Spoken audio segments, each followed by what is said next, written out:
During pregnancy कब, कितने और कैसे पिस्ते खा सकते हैं, आज के इस वीडियो में हम जानेंगे।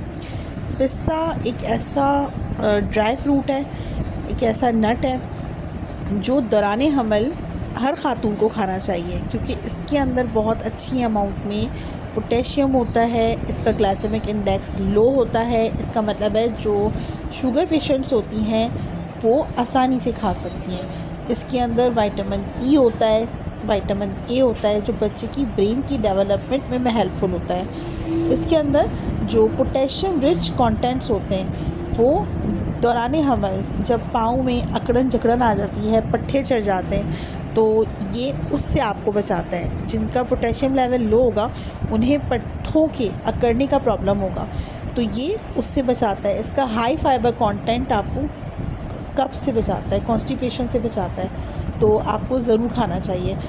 कितने खाने चाहिए? हैंडफुल नट काफ़ी होते हैं पिस्ताचियो के, लेकिन अगर सर्दी है, विंटर सीज़न है, तो आप ज़्यादा ले सकती हैं, हैंडफुल ले सकती हैं।